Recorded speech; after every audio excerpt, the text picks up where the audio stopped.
Bismillahirrahmanirrahim. Assalamualaikum warahmatullahi wabarakatuh. Alhamdulillah ala ihsani wa syukru lahu ala taufiqihi wa amtinani. Asyhadu an la ilaha illallah wahdahu la syarika lahu ta'ziman li sya'nih. Wa asyhadu anna Muhammadan abduhu wa rasuluhu da'ila ridwani. Allahumma salli alaihi wa ala alihi wa ashabihi wa ikhwani. Hadirin dan hadirat yang dirahmati Allah Subhanahu wa taala. Pada kesempatan kali ini kita akan membahas tentang peristiwa-peristiwa besar di bulan Ramadan yang merubah sejarah Islam yang menjadi lebih baik ya. Tentunya kita ketahui bahwasanya bulan Ramadan adalah bulan berkah. Berkah dalam ibadah ya, dan ibadah tidak kita maknakan secara makna sempit, yaitu hanya ibadah kita mahdhah, yaitu baca Quran, salat malam ya, atau puasa. Tentunya itu ibadah-ibadah yang agung, tapi ibadah secara umum di bulan Ramadan ketika seorang berbakti kepada orang tua, kemudian juga misalnya mencari nafkah buat anak istri, itu juga ibadah, dan itu semua berpahala besar di bulan Ramadan. Di antaranya juga perjuangan-perjuangan yang dilakukan oleh kaum muslimin di bulan Ramadan, di antaranya peperangan-peperangan, Futuhat Islamiyah, ya, bagaimana Islam jaya, banyak terjadi di bulan Ramadan. Sehingga dari sini kita tahu bahwasanya Ramadan bukan dipahami dengan makna sempit, yaitu hanya sekedar untuk ibadah mahdhah murni kita dengan Allah Subhanahu wa taala ya. Tetapi kalau ada hal-hal yang merupakan maslahat bagi kaum muslimin ya, dan dikerjakan bulan Ramadan, maka juga diberkahi oleh Allah Subhanahu wa taala. Oleh karena para sahabat, mereka 20 hari pertama mereka aktivitas biasa ya, sampai kita tahu bagaimana kisah Qais bin Sirma al-Ansari radhiyallahu anhu yang bekerja sampai siang hari, kemudian karena tidak sempat berbuka, besok dia kerja lagi, akhirnya dia pingsan karena dia kerja, menunjukkan dia kerja, aktif kerja sebagaimana sahabat-sahabat lain juga bekerja. Tidak datang dalam riwayat Ramadan mereka kemudian libur ya. Tidak ada kegiatan, enggak. Itu terjadi pada 10 hari terakhir, baru mereka kemudian i'tikaf. Waktunya mereka konsentrasi untuk full ibadah di 10 hari terakhir. Adapun 20 hari pertama mereka kegiatan seperti biasa. Demikian juga Rasulullah SAW 20 hari pertama Rasulullah mendatangi istri-istri beliau, ya, menjalankan tugas sebagai suami seperti biasa. Nah, ketika 10 hari terakhir baru kemudian fokus untuk dekat kepada Allah Subhanahu wa taala untuk i'tikaf ya. Baik, oleh karenanya ya, ini mengajarkan kepada kita bahwasanya Islam ya memberikan perkara sesuai dengan kadarnya ya. Kadarnya. Bahkan Rasulullah SAW menyuruh buka puasa di bulan Ramadan jika ada maslahat. Dalam hadis yang masyhur, ketika para sahabat melakukan Fatu Makkah di bulan Ramadan, mereka berjalan dari Madinah sekitar tanggal 10 Ramadan, kemudian sampai di Mekah 19 Ramadan. Di tengah perjalanan antara Mekah dan Madinah, disebutkan ya Rasulullah sebagian orang kepayahan karena perjalanan berat ya, dari Madinah ke Mekah bawa pasukan. Waktu itu Rasulullah bawa pasukan 10.000 orang untuk menaklukkan kota Mekah. Maka di antara sahabat ada yang kesulitan. Maka Rasulullah SAW itu padahal sudah asar menjelang maghrib. Sudah asar. Bentar lagi maghrib ya. Rasulullah segera minta didatangkan susu. Kemudian Rasulullah SAW buka puasa di atas ontanya. Semua orang lihat. Rasulullah suruh berbuka. Padahal kalau kita tanggung sebentar lagi apa. Tapi Rasulullah lihat ini ada maslahat. Maslahat. Ini kita mau jihad, sakit-sakit, nanti kalau dipaksa, tanggung sampai maghrib, tahu-tahu sakit. Padahal kita butuh energi untuk apa? Menaklukkan Mekah. Maka akhirnya Rasulullah berbuka, diikuti oleh para sahabat juga berbuka. Sebagian ada yang tetap ngeyel, tetap berpuasa. Maka dikabarkan kepada Nabi, Rasulullah ada sebagian orang tetap berpuasa, mungkin tanggung ya, tanggung. Maka kata Rasulullah SAW, ulaikal usad. Mereka adalah orang-orang yang membangkang.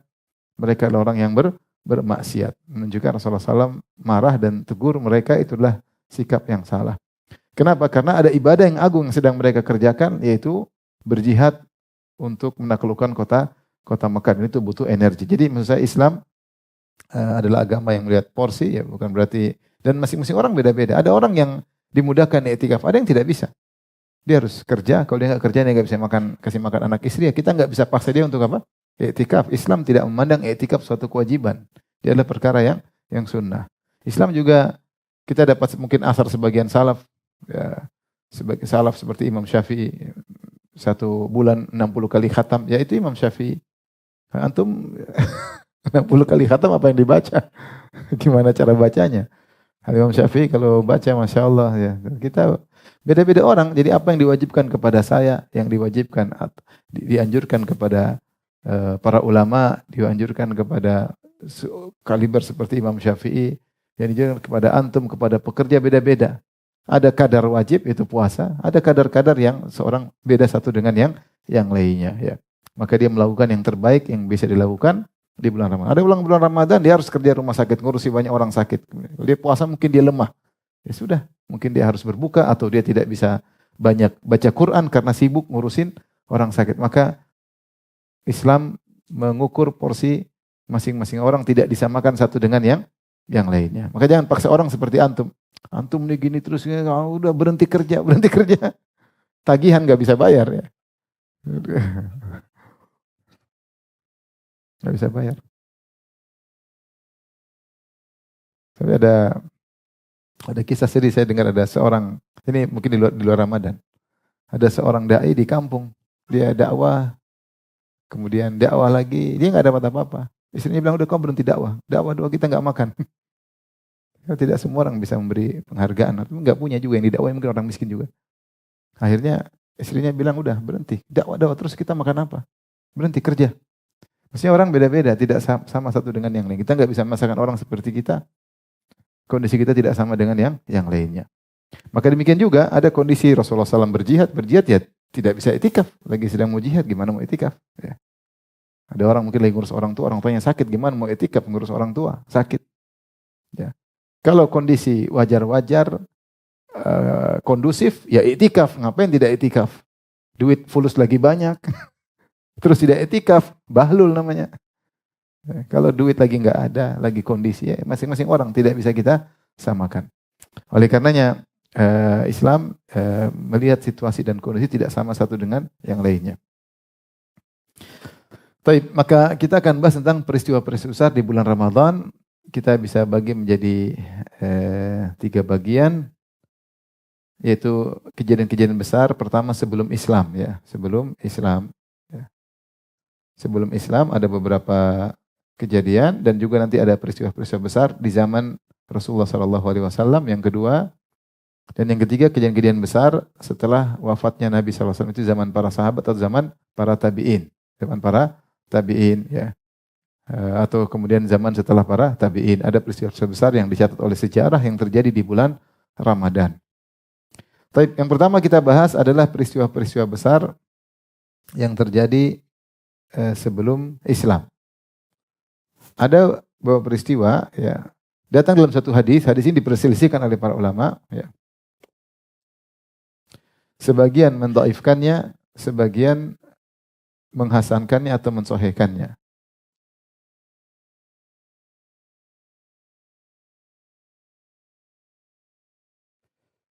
Hadis ini dihasankan oleh Syekh Albani rahimahullahu taala. Kemudian dijadikan dalil oleh sebagian ulama seperti Al-Baihaqi, Al-Halimi, dan juga Ibnu Katsir yang juga mereka ahli hadis. Kemudian sebagian ulama mendhaifkan hadis ini karena ada perawinya bermasalah. Tetapi banyak ulama berdalil dengan hadis ini. Ini masalah khilafiyah. Hadisnya bagaimana? Ini kisah tentang turunnya kitab-kitab suci terdahulu juga pada bulan Ramadan. Jadi yang turunkan bulan Ramadan bukan cuma Al-Quran. Tetapi kitab-kitab suci terdahulu juga diturunkan di bulan Ramadan. Datang dalam hadis An-Wasilah ya.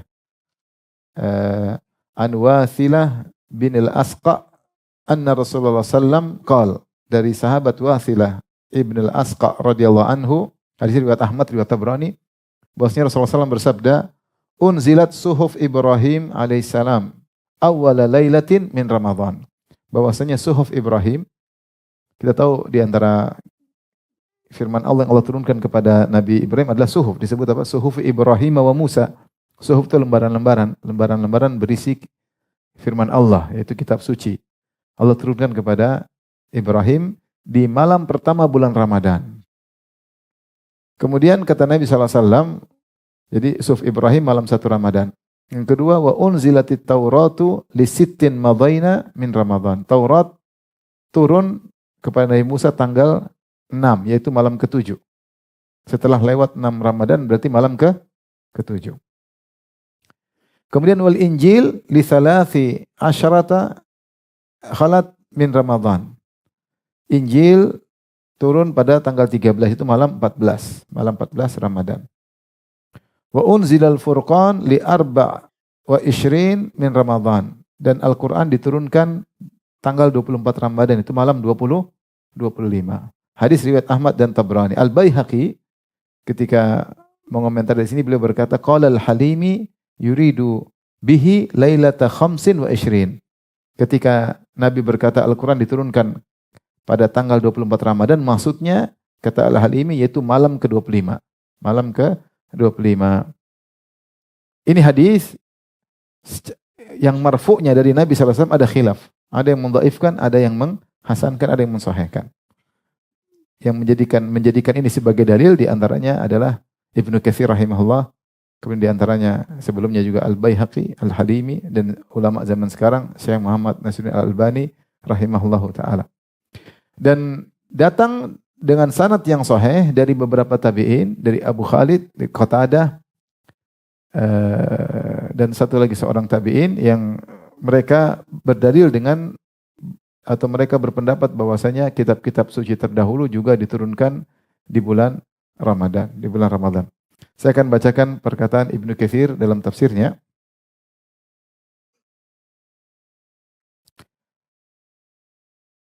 Yamdahu, ketika dia menafsirkan firman Allah dalam surat Al-Baqarah ayat 185, Syahrul Ramadan alladzi unzila fihil Qur'an. Kata Allah, bulan Ramadan adalah bulan yang diturunkan Al-Qur'an. Hudal linnasi wa bayyinatin minal huda wal furqan, yaitu petunjuk sebagai petunjuk bagi manusia. Kata Ibnu Katsir, yamdahu ta'ala syahrus siyam min baini sa'iri syuhur. Allah memuji bulan puasa dibandingkan dengan bulan-bulan yang lainnya. Bi an ikhtarahu min bainihinna li inzalil Qur'an al-azim fihi. Di antara keistimewaannya Allah pilih bulan Ramadan untuk menurunkan Al-Qur'an. Wa kama ikhtassahu bidzalik, ya, sebagaimana Allah mengkhususkan hal tersebut dengan Al-Qur'an. Qad warada, sebagaimana Al-Qur'an juga telah datang hadis yang menunjukkan ini juga berlaku pada kitab-kitab suci sebelumnya. Qad waradal hadis bi annahu syahrul ladzi kanatil kutubul ilahiyyatu tanzilu fihi ala al-anbiya. Dan telah datang suatu hadis yang menunjukkan bahwasanya bulan Ramadan adalah bulan yang di mana kitab-kitab suci diturunkan kepada para nabi.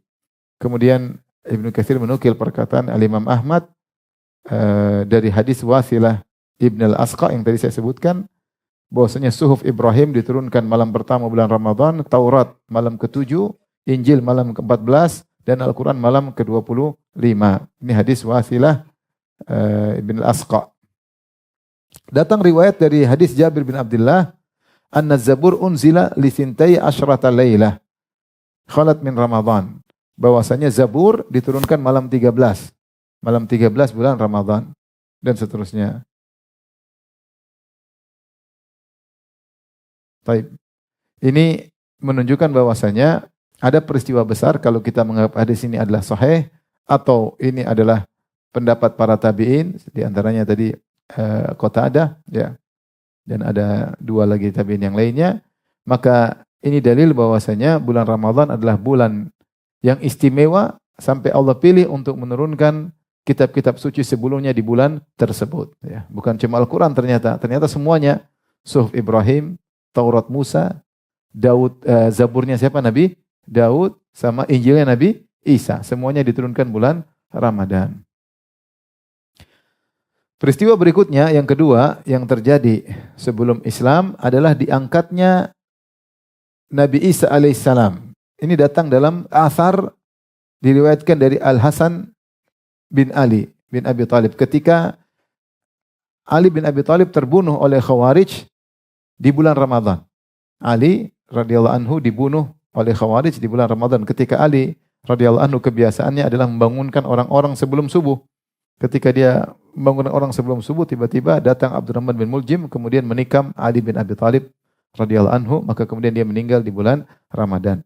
Ketika itu anaknya, cucunya Nabi Al-Hasan bin Ali bin Abi Thalib berkata, Kutila lailata unzilal Qur'an. Ayahku Ali bin Abi Thalib dibunuh di malam diturunnya Al-Qur'an.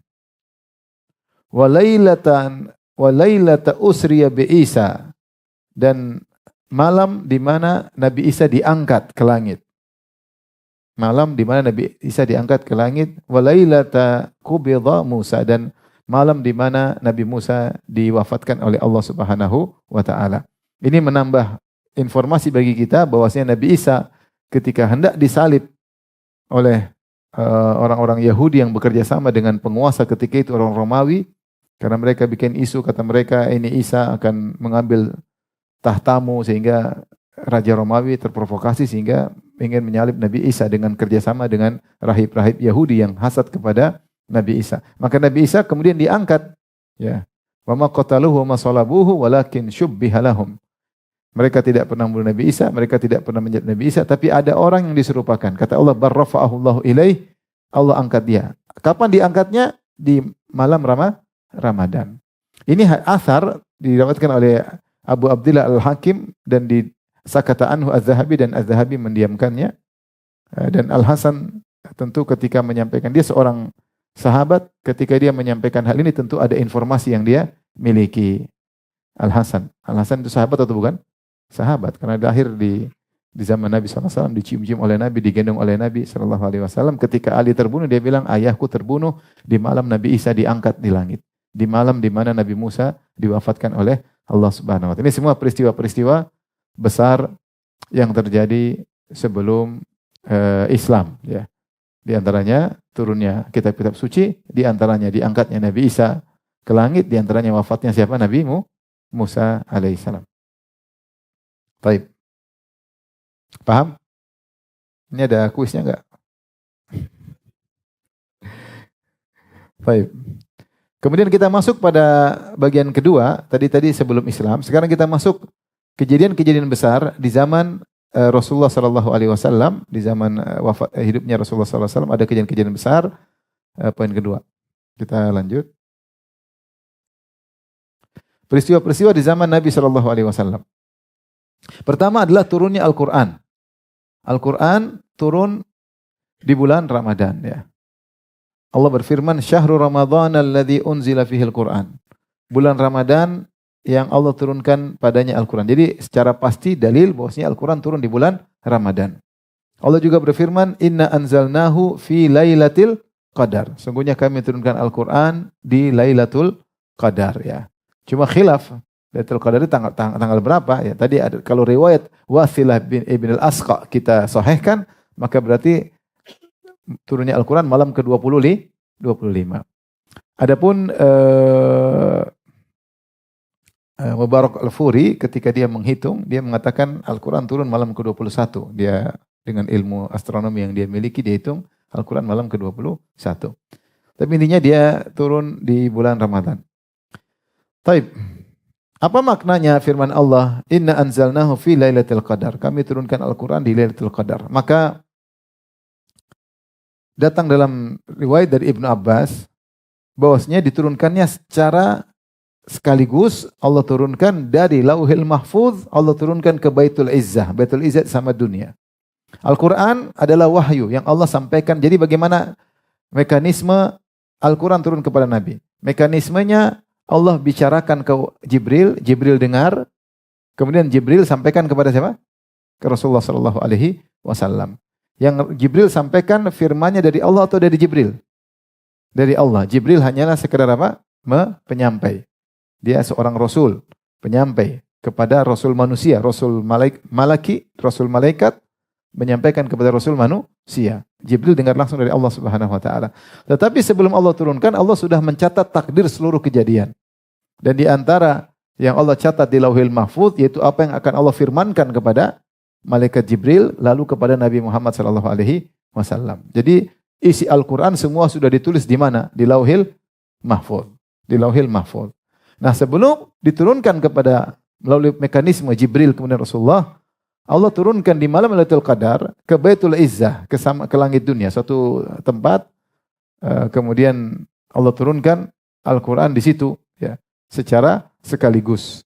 Baru kemudian diturunkan kepada Nabi SAW secara munajjaman, yaitu secara mufarraqan, secara bertahap sesuai dengan peristiwa-peristiwa. Ini datang dalam riwayat Ibnu Abbas dan dalam At-Tabari menyebutkan begitu. Jadi ketika Allah ingin menyampaikan kepada apa yang mau terjadi, Allah wahyukan dari Baitul Izzah kepada malaikat Jibril lalu kepada Nabi Muhammad SAW. Tapi semua yang akan Allah wahyukan sudah Allah catat di Lauhil Mahfuz, kemudian diturunkan di mana?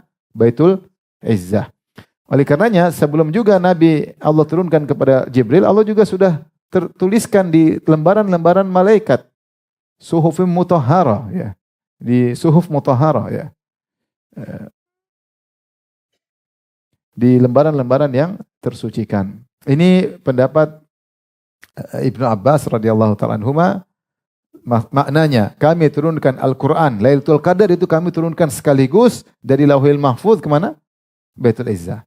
Pendapat kedua, ini pendapat sebagian ulama, di antaranya dikuatkan oleh Syekh Ibnu Utsaimin rahimahullah ta'ala, maksudnya inna anzalnahu fi Lailatul Qadar, maksudnya adalah turun pertama kali, yaitu surat Al-Alaq. Iqra bismi rabbikal ladzi khalaq, khalaqal insana min 'alaq, Iqra wa rabbukal akram, alladzi 'allama bil qalam, 'allamal insana ma lam ya'lam. 5 ayat pertama surat Al-Alaq turunnya di Lailatul Qadar kepada Nabi Muhammad sallallahu alaihi wasallam. Jadi bukan turun sekaligus, tapi turun apa?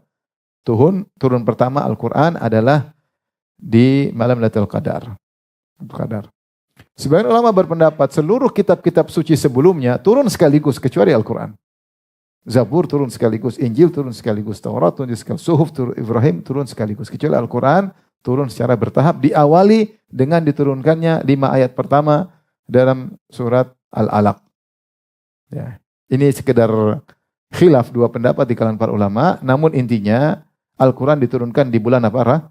Ramadan. Ini yang saya sampaikan. Sehingga bulan Ramadan adalah bulan pilihan untuk menurunkan kitab-kitab suci menurut hadis Wasilah bin Abil Asqa dan juga pendapat sebagian tabi'in. Kalau nggak salah Qatadah, yaitu Abu Khalid, kalau nggak salah satunya Makhul atau siapa saya lupa, ya. Intinya dipilih oleh Allah untuk menurunkan kitab-kitab suci, menunjukkan bulan tersebut bulan yang mulia karena bulan Ramadan adalah bulan yang berkah. Taib. Kemudian di antara peristiwa besar yang terjadi di zaman Nabi SAW, pertama adalah awal Sariyah, pasukan perang pertama yang Allah kirim untuk menghadang kafilah dagang Quraisy adalah Sariyah Hamzah bin Abdul Muttalib. Sariyah Hamzah bin Abdul Muttalib. Ya. Ini di bulan 1 Ramadan. 1 Ramadan belum diwajibkan puasa ketika itu. Belum diwajibkan puasa. Puasa baru diwajibkan pada tahun 2 Ramadan. Ya. 2 Ramadan baru pertama kali wajib puasa Ramadan. Tapi di bulan Ramadan di tahun pertama Hijriah, setelah Rasulullah berhijrah, pasukan pertama kali yang Rasulullah kirim untuk menghadang orang musyrikin adalah pasukan perang dipimpin oleh Hamzah bin Abdul Muttalib. Namanya Sariyah. Sariyah adalah pasukan perang yang Nabi tidak ikut serta. Itu pasukan dikirim namanya apa? Sariyah. Kalau kecil namanya Ba'ath atau Bu'uth. Kalau pasukan besar Rasulullah ikut namanya Ghazwah. Namanya apa? Ghazwah. Atau sangat besar seperti perang Mu'tah, meskipun Nabi tidak ikut tapi tetap disebut Ghazwah karena jumlahnya yang sangat besar. Taib. Perang Badar ini awal pertama kali wajib puasa di bulan Ramadan. Ternyata di bulan itu wajib pertama puasa terjadi perang Badar. Artinya apa? Puasa tidak menghalangi kaum muslim untuk beraktivitas. Ketika harus ada jihad, kerjalan. Jangan alasan ini puasa, ya Rasulullah ini baru pertama kali puasa. Baru pertama, kita belum terbiasa. Enggak, jalan-jalan dia. Ya. Tentunya tidak sibuk ngaji terus kan secara logika enggak, karena mereka persiapan, latihan, kemudian naik kendaraan ya. Artinya porsinya ketika itu ya jihad. Sehingga tentu ada sebagian ibadah yang mungkin dikurangi ya. Karena ada ibadah yang lebih penting. Karena ibadah yang lebih penting ya.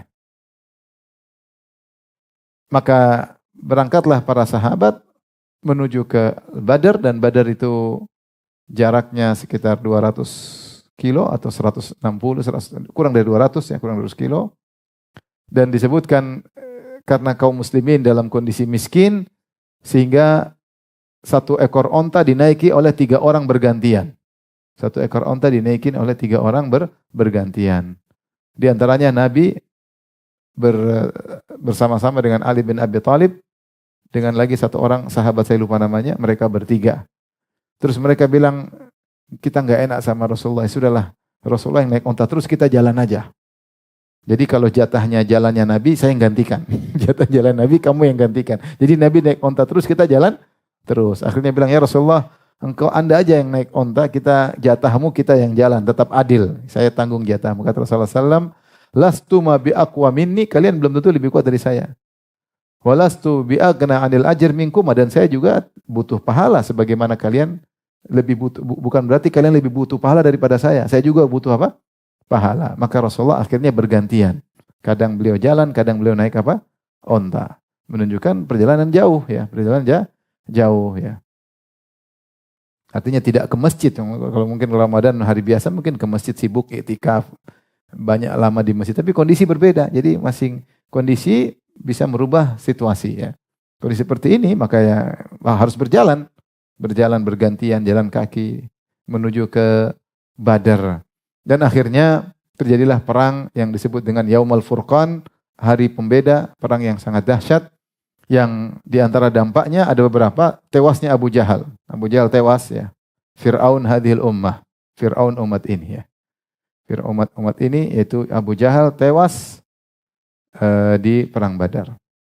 Kemudian juga tewasnya Umayyah bin Khalaf. Umayyah bin Khalaf ini majikannya Bilal yang menyiksa Bilal, yang menjemur Bilal di bawah terik matahari. Dibiarkan Bilal ditarik-tarik oleh anak-anak kecil ketika di Mekah. Tewas setelah perang Badar selesai, dia dikejar kemudian dibunuh ya.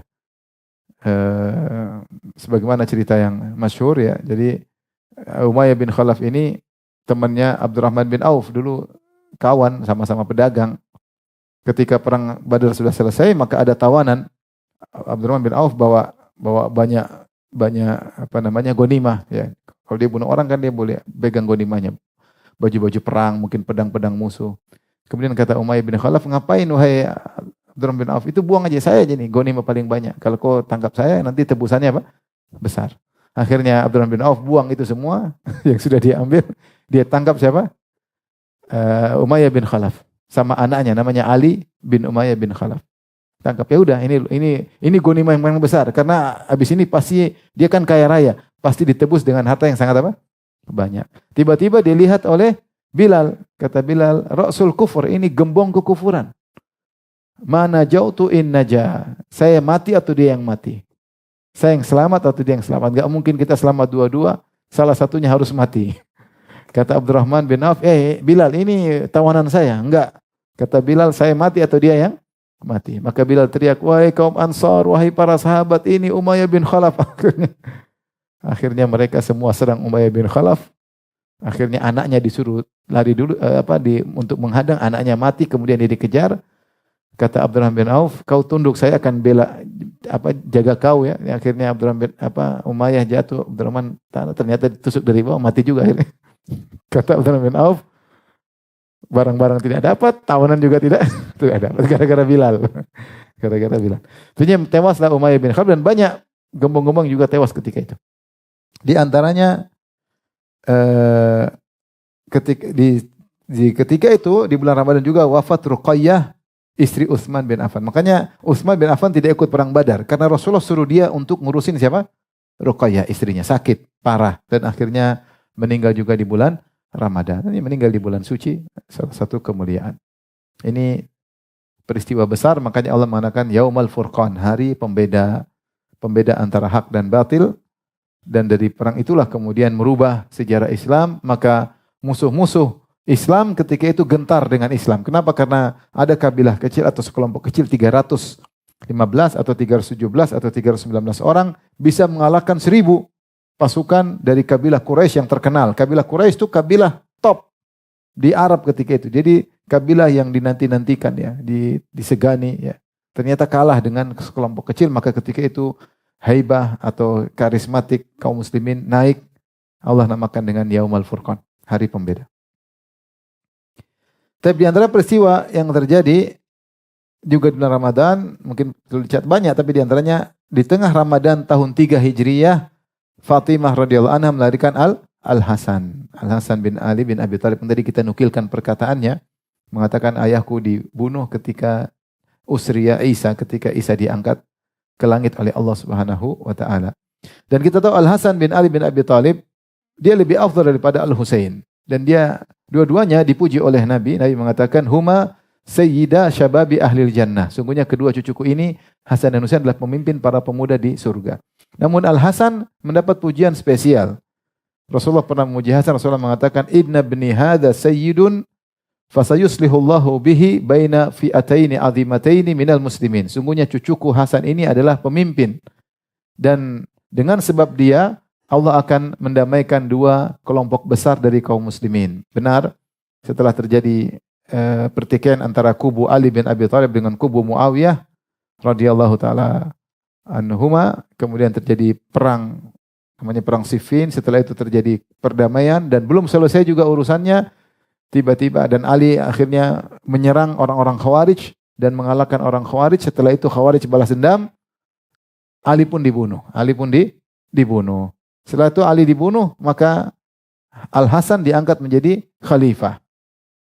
Tetapi belum selesai ketegangan antara dua kubu di Madinah dengan di Kufah, ya.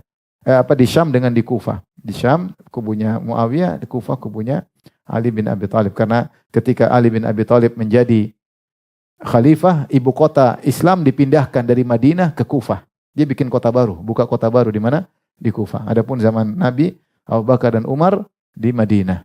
Adapun Ali dia buka kota baru di Kufah. Nanti di zaman Khilafah Al-Abbasiyah dibuka lagi kota baru namanya Baghdad, ibu kota Islam. Ya. Taib. Ketika meninggal, Al-Hasan diangkat, dinobatkan menjadi khalifah kaum muslimin dan dia akhirnya bertahan selama 6 bulan. Setelah 6 bulan dia lengser. Dia meninggalkan kepemimpinannya, dia serahkan kepada Muawiyah. Dia mengalah. Ini yang Nabi pernah puji dia. Dengan sebab dia, maka Allah akan menggabungkan dua kelompok besar dari kaum muslimin yang bertikai, yaitu kubunya Ali bin Abi Thalib dengan kubunya Muawiyah radhiyallahu anhu. Maka setelah itu kaum muslimin bersatu padu di bawah kepemimpinan khalifah yang baru, Amirul Mukminin yang baru, itu siapa? Muawiyah bin Abi Sufyan. Muawiyah bin Abi Sufyan. Maka tahun tersebut dikenal dengan Amul Jamaah, tahun persatuan. Hasan radhiyallahu anhu tidak ingin dunia, dia tinggalkan kepemimpinan, kemudian dia berikan kepada Muawiyah radhiyallahu taala. Kalau dia ingin perang, orang akan siap membela dia memerangi Muawiyah, tapi dia tidak mau. Kemudian Hasan bin Ali bin Abi Thalib meninggal diracun. Ketika dia diracun, datang adiknya Husain. Jadi Hasan Husain ini bukan kembar ya, orang mengira kembar ya. Hasan dulu baru kenapa? Husain. Husain datang kepada Hasan, siapa yang meracunimu? Kata Hasan, enggak, saya enggak mau kasih tahu. Saya tidak mau kasih tahu. Oleh karenanya, banyak ulama Ahlus Sunnah mengatakan karena dia pernah lengser dari jabatan, meninggalkan jabatan demi untuk persatuan kaum muslimin, demi untuk akhirat, maka nanti keturunannya itu Imam Mahdi, Muhammad bin Abdullah Al-Mahdi yang akan memimpin di akhir zaman, ya, adalah keturunan Al-Hasan. Keturunan apa? Al-Hasan. Ini dalil bahwasanya cucu Nabi akan ada sampai hari kiamat. Orang-orang Syiah mengatakan cucu Nabi yang akan menjadi Imam Mahdi adalah dari keturunan Husain. Tapi kalau ulama Ahlus Sunnah kebanyakan mengatakan dari keturunan siapa? Al-Hasan. Karena kakeknya dulu Al-Hasan pernah meninggalkan kekuasaan, nanti Allah berikan kekuasaan kepada cucunya, yaitu cucu Al-Hasan, yaitu namanya sama dengan nama Nabi SAW. Kata Nabi, yuwati'u ismuhu ismi, wasmu abihi isma abi. Namanya sama dengan namaku, nama bapaknya sama dengan nama bapakku. Jadi namanya Muhammad bin Abdullah Al-Hasani. Al-Hasani. Ini pada tahun 3 Hijriah, bulan Ramadan. Kejadian berikutnya yang juga heboh pada bulan Ramadan tahun 5 Hijriah, ketika turun ayat-ayat membela Aisyah radhiyallahu taala anha ketika Aisyah dituduh berzina dengan suatu kisah disebut haditsatul ifk. Ketika kisahnya panjang sebagaimana sering kita dengar bahwasanya Aisyah terlambat dalam pulang dari safar, kemudian dia dituntun oleh seorang namanya Sofwan bin Mu'attal As-Sulami. Sehingga akhirnya Sofwan bin Mu'attal As-Sulami menuntun Aisyah di siang hari bolong masuk kota Madinah. Kemudian orang munafik bikin isu, Sehingga mereka mengatakan Aisyah berzina dengan Sofwan bin Mu'attal As-Sulami. Padahal kalau namanya berzina tentu tidak begitu. Terang-terangan masuk di tengah kota tanpa ada.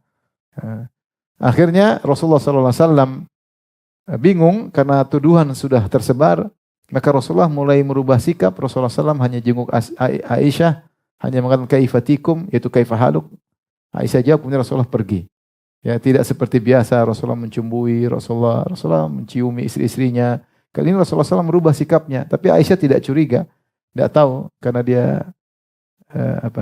tidak bermedsos ketika itu. Tidak ada medsos, tidak tahu kabar-kabar luar. Nanti setelah lama baru ketahuan ketika ada ternyata kabar sudah beredar di Madinah. Aisyah nggak tahu karena dia bukan orang yang sering keluar rumah. Dia nggak tahu. Jadi Ummu Mistah yang kasih tahu. Ya. Ta'isa Mistah ketika terjadi bilang celaka si Mistah. Kenapa kau bilang anakmu celaka? Tidakkah kau tahu apa yang tersebar? Tidak tahu ada apa? Akhirnya cerita. Situ Aisyah kaget radhiyallahu taala anha. Maka Nabi pun tidak bisa mengambil sikap karena Nabi tidak bisa membela Aisyah karena ini perkara gaib. Rasulullah tidak tahu hal yang gaib. Sehingga Rasulullah tidak berani mengatakan istriku tidak berzina. Enggak berani. Sampai Allah yang kasih tahu baru Rasulullah bisa ngomong. Rasulullah hanya panggil, tanya sama budaknya, gimana menurut kamu Aisyah? Budaknya bilang dia orang baik, begini. Tanya kepada sifil, bagaimana Aisyah? Orang baik. Jadi Rasulullah pun bingung. Ini perkara gaib. Ya. Bukan kalau wali-wali zaman sekarang kan langsung tahu, tinggal kirim jin, apa kemarin kejadian atau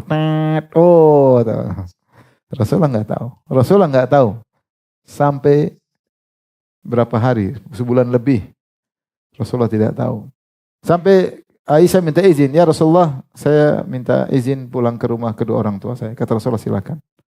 Dia tinggal di rumah nangis bersama bapaknya, ibunya Abu Bakar dan Ummu Ruman.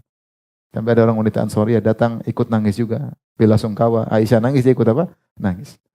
Sampai akhirnya Rasulullah datang di penghujung ujian. Rasulullah datang kata Rasulullah, wahai Aisyah, in kunti alamti bidzam, ya, fastaghfirullah.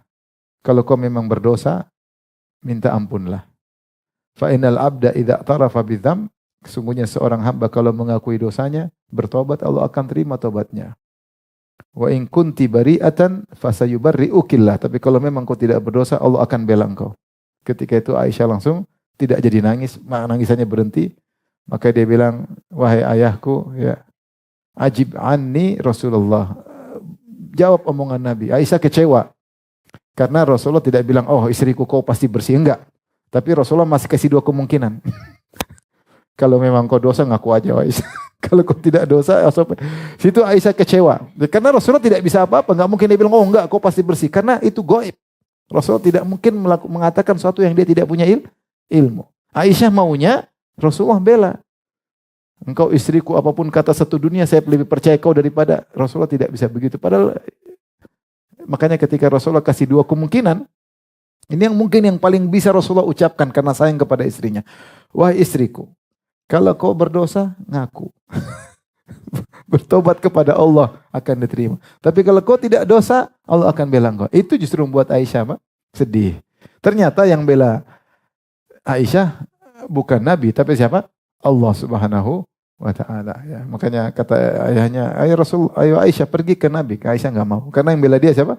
Allah. Turunlah sekitar 15 ayat kurang lebih dalam surat An-Nur dari innal ladzina ja'u bil ifki usbatun minkum la tahsabu syarran lakum wa huwa khairul lakum dan seterusnya sampai kata Allah al-khabithatu lil khabithin wal khabithun lil khabithat, wanita-wanita pezina buat laki-laki pezina, laki-laki pezina buat wanita pezina. Wat thayyibatu lit thayyibin, wanita baik-baik buat laki-laki baik-baik. Wat thayyibina lit thayyibun, wat thayyibuna lit thayyibat, laki baik-baik untuk wanita baik-baik. Ulaika warrauna mimma yaqulun, mereka itu adalah orang-orang yang dibersihkan oleh Allah dari tuduhan-tuduhan.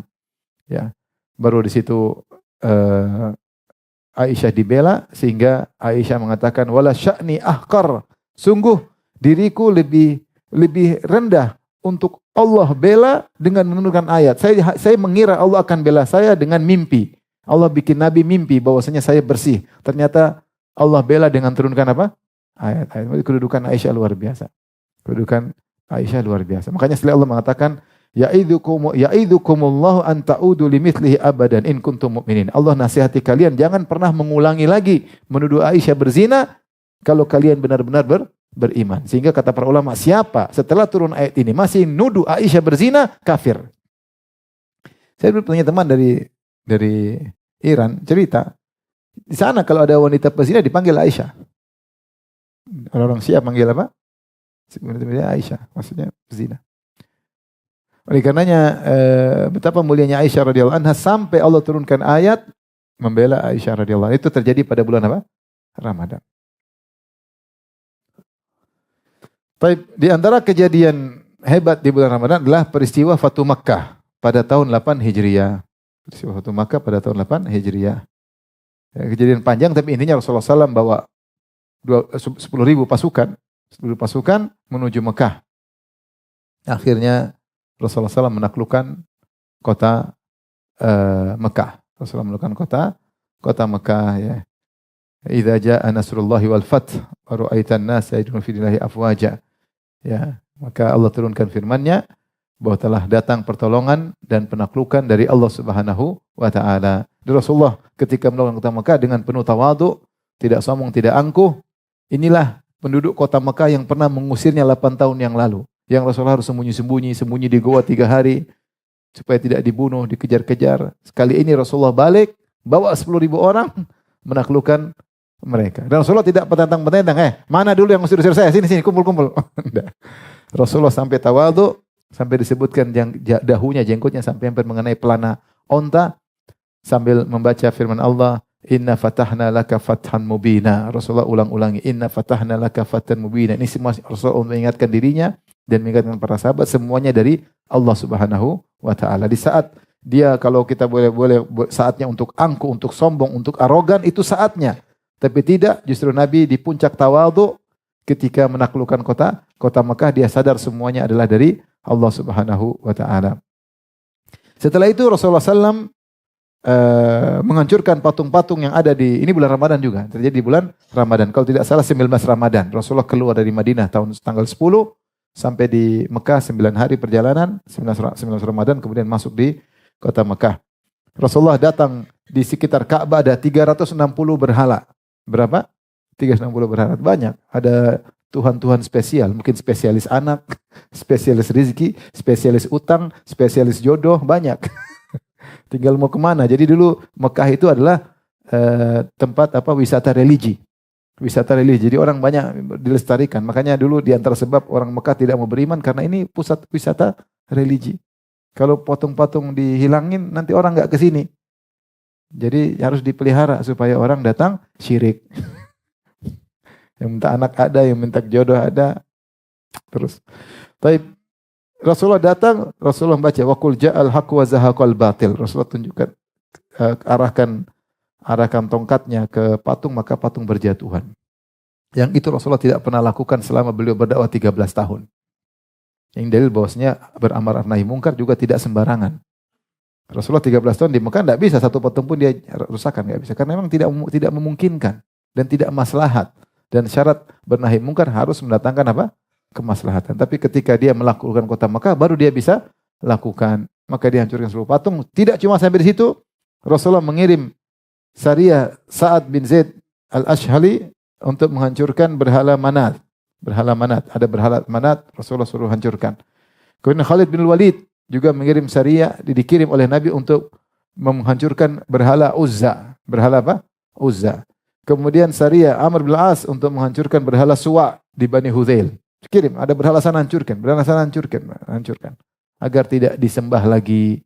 Itu ketika Rasulullah menaklukkan Fatu kota Mekah, disebut Fatu Mekah.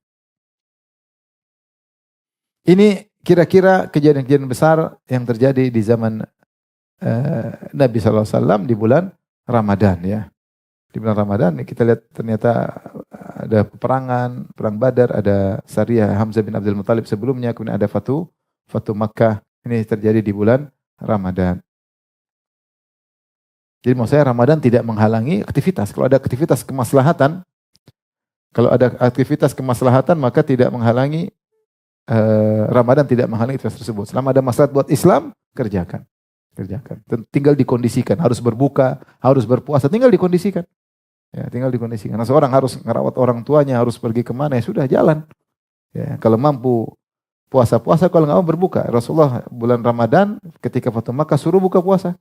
Suruh buka puasa. Ketika melihat sebagian sahabat kesulitan, kepayahan, Rasulullah suruh buka. Ketika mereka tidak berbuka, Rasulullah mengatakan ulaikal uswat, mereka bermaksiat. Tapi yang terakhir, bagian yang ketiga adalah peristiwa-peristiwa setelah wafatnya Nabi SAW, yaitu zaman tabi'in dan setelahnya. Zaman sahabat tabi'in dan setelahnya. Ada juga peristiwa besar yang dicatat sejarah di bulan Ramadan. Tentunya kita hanya menyampaikan sebagian karena banyak ya peristiwanya. Ada peristiwa besar yang saya sampaikan. Di antaranya pada tahun 92 Hijriah penaklukan Andalus. Penaklukan Andalus oleh Panglima Tariq bin Ziyad. Tariq bin Ziyad. Di zaman kekhilafahan Al-Walid bin Abdul Malik, zaman Umayyah ya, Daulah Umayyah ya. Jadi Islam itu mulai dari Rasulullah SAW, kemudian Khulafaur Rasyidin, kemudian Daulah Umayyah. Dimulai dari Muawiyah, kemudian putranya Yazid bin Muawiyah, kemudian ada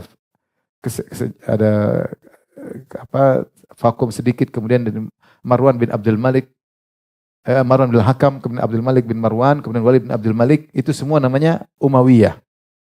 Umayyah, dan mereka berkuasa sekitar 100 tahun, 1 abad, kemudian mereka hancur diganti dengan Daulah Abbasiyah. Tetapi sebelum mereka hancur, mereka sempat membuka cabang di Andalus. Dan itu bertahan ratusan tahun di Andalus. Sampai tahun 800-an baru kemudian runtuh. Jadi hampir 700 tahun. Di mana? Di Andalus. Tapi mereka di Hijaz, di Jazirah Arab, mereka jatuh. Ditaklukkan oleh Daulah Abbasiyah. Abbasiyah maksudnya kembali kepada Abdullah bin Abbas, keturunan Abdullah bin Abbas, yaitu dari Ahlul Bait, dari sepupu Nabi, dan Al-Abbas bin Abi Thalib pamannya Nabi SAW. Dan kemudian Daulah Abbasiyah hancur di tangan Holako, Mongol di Baghdad dihancurkan ketika peristiwa yang dikatakan sampai jutaan orang meninggal dunia ketika itu karena pengkhianatan Ibnul Alqami, salah seorang pembesarnya Daulah Abbasiyah ketika itu, dan dia bermadzhab Syiah sehingga dia membuat makar, akhirnya dengan makar-makarnya sehingga daulah akhirnya Khilafah Abbasiyah tumbang. Baik. Di antara kesuksesan dari Daulah Umayyah adalah membuka cabang di Andalus. Andalus di mana? Di Eropa ya. Spanyol ya. Spanyol di mana? Kalau Andalusia dekat rumah saya. Rumah Andalusia. Baik. Itu terjadi pada tahun di zaman Al-Walid bin Abdul Malik tahun 92 Hijriah. Jadi ada nama seorang tokoh namanya Musa bin Nusair. Musa bin Nusair rahimahullahu taala, dia punya bapak namanya Nusair. Nusair ini dulu kafir ya. Kemudian dia ditawan, kalau nggak salah di Persia, ditawan oleh Khalid bin Walid. Kemudian akhirnya dia masuk Islam. Masuk Islam, kemudian dia punya namanya Musa bin Nusair. Ya, lahir di zaman tersebut. Kemudian subhanallah, bapaknya masuk Islam, dia pun masuk Islam. Akhirnya dia dekat dengan Khalid, akhirnya jadi orang yang ahli perang. Kemudian di zaman Walid bin Abdul Malik, dia menjadi gubernur di Afrika Utara. Afrika Utara itu kan, Afrika Utara atasnya langsung apa? Spanyol. Kemudian dia punya, dengan sebab dia, banyak orang barbar masuk Islam. Sebelumnya ada yang datang membuat orang barbar Islam, tapi kemudian murtad kembali. Yang membuat orang barbar masuk Islam bertahan, itu di antara sebab Musa bin Nusair. Musa bin Nusair ini jasanya sangat besar, karena dia yang membuat barbar itu namanya Amazigh. Kalau mereka kurang suka disebut dengan barbar, karena barbar kalau bahasa Inggris maknanya orang hidup ngaco, kemudian seperti di hutan, seperti tidak beraturan. Sementara Amazigh orang ya, memang mereka tinggal di gunung-gunung juga ada, tapi mereka tidak seperti itu. Mereka kurang suka dibilang apa barbar, tapi mereka kabilah barbar.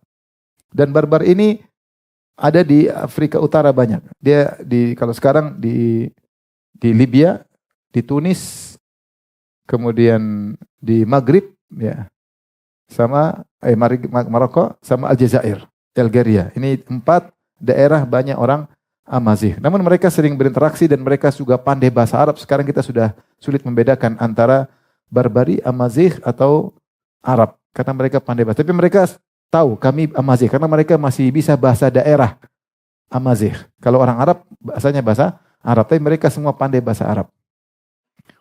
Saya kemarin waktu ke sana saya ketemu dengan satu guide. Saya bilang, benar nggak bahwasanya wanita dari Amazigh itu terkenal husnul ba'al, maksudnya sangat berkhidmat kepada suaminya.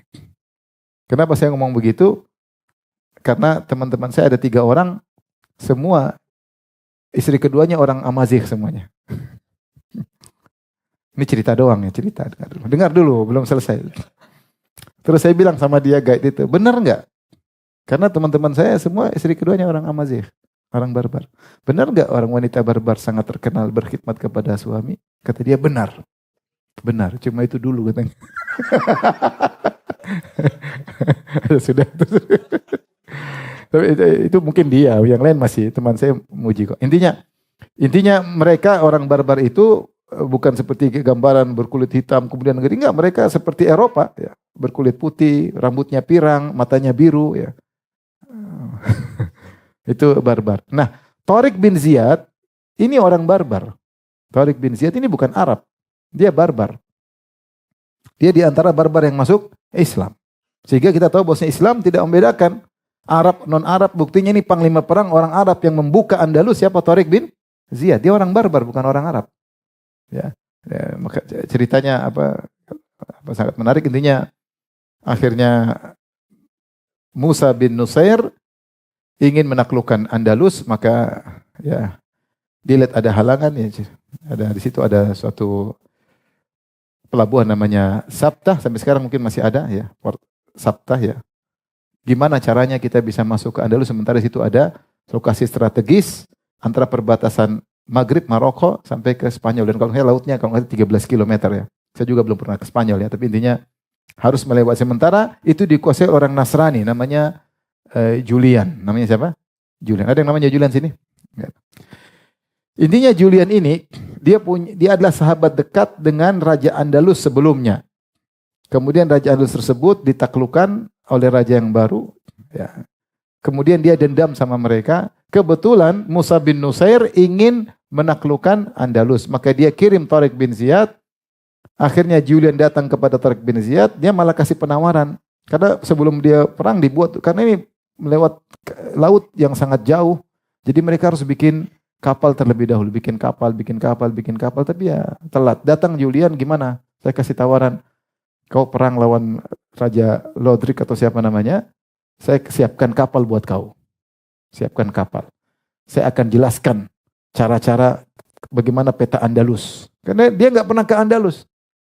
Mau perang nggak tahu peta sama sekali. Nah, ini siapa tadi namanya? Julian. Julian bilang saya kasih tahu tempatnya begini. Yang ketiga saya punya syarat satu. Kalau kau menang menaklukkan itu raja, di situ ada beberapa lokasi itu direbut secara paksa, tolong kembalikan kepada anak-anak raja yang dulu. Subhanallah. Kata Tariq bin Ziyad, cuma minta dunia, silakan sih, dunia kecil karena para sahabat atau para malaikat tabi'in dahulu perang bukan mau cari apa? Dunia. Kalau mau dapat itu, oke. Akhirnya setuju, akhirnya dibantu. Intinya dia masuk ke dalam, akhirnya diketahui oleh sang Raja Lodrik, maka dia kirim 100.000 pasukan. Tariq bin Ziyad cuma 7.000 apa? Pasukan. Akhirnya perang, tambah dari pasukan Tariq bin Malik, bawa 5.000, jadi 12.000, lawan berapa? 100.000.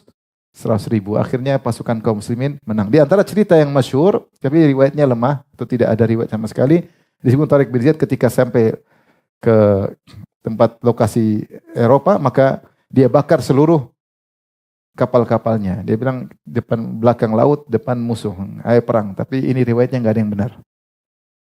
Nggak benar karena tidak ada sanadnya dan tidak perlu. Jadi katanya untuk kasih semangat, nggak perlu, kaum muslimin tidak perlu begitu-begitu ya. Itu kecuali Kecuali penakut baru dibakar. Nah, ini nggak ada yang penakut, semua mencari mati.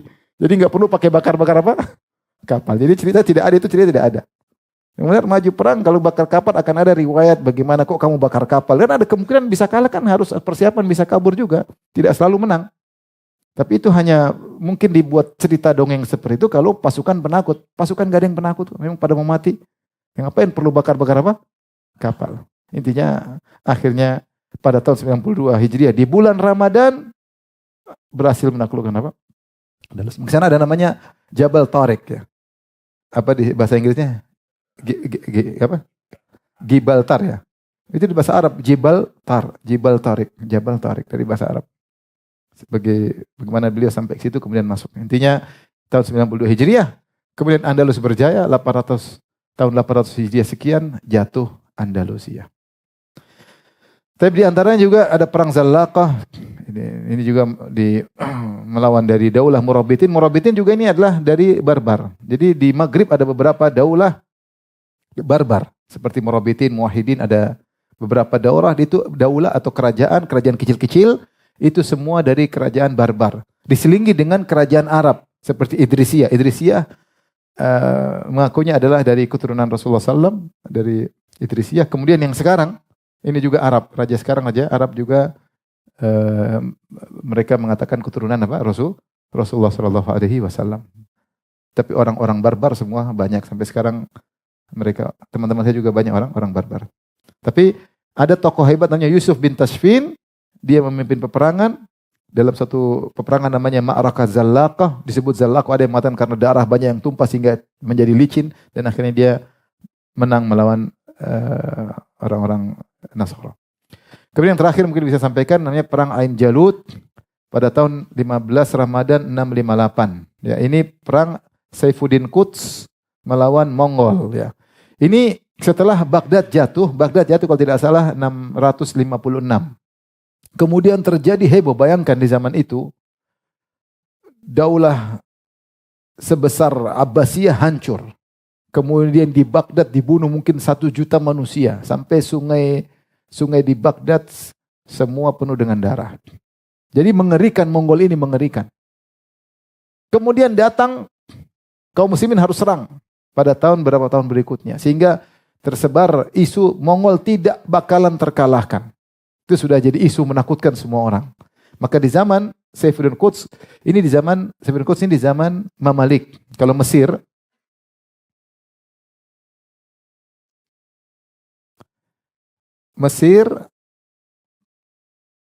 gampangannya pertama, dia zaman Fir'aun. Setelah zaman Fir'aun, kemudian di zaman, ini kurang lebih 3000 tahun. Farainah, kemudian setelah itu dikuasai oleh Yunani, The Great Alexander, ya, Alexander Agung. Jadi dia masuk tahun 300-an sebelum Masehi. Kemudian sekitar tahun 60 sebelum Masehi, dikuasai Romawi. Ini kurang lebih tahun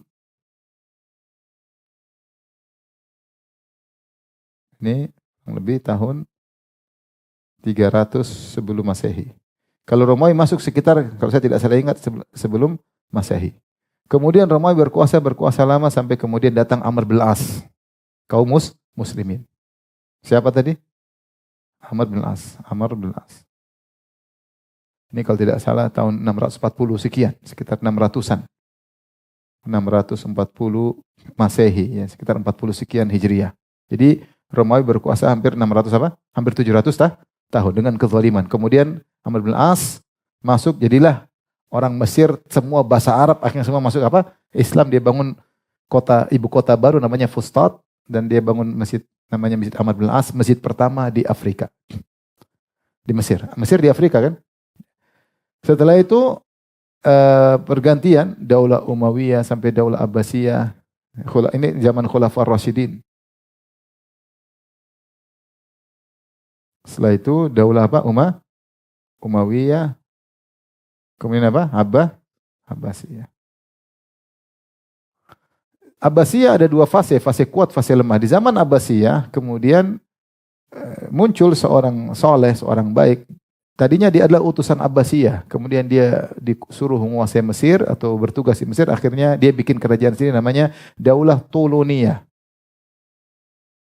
Ini asalnya orang Turki, Tuluniyah. Setelah itu Tuluniyah digulingkan jadi Ikhshidiyah. Ikhshidiyah, ya. Ini juga Turki. Ketika Ikhshidiyah berkuasa, masuklah di sini Daulah Fatimiyah. Ini Syiah Ismailiyah.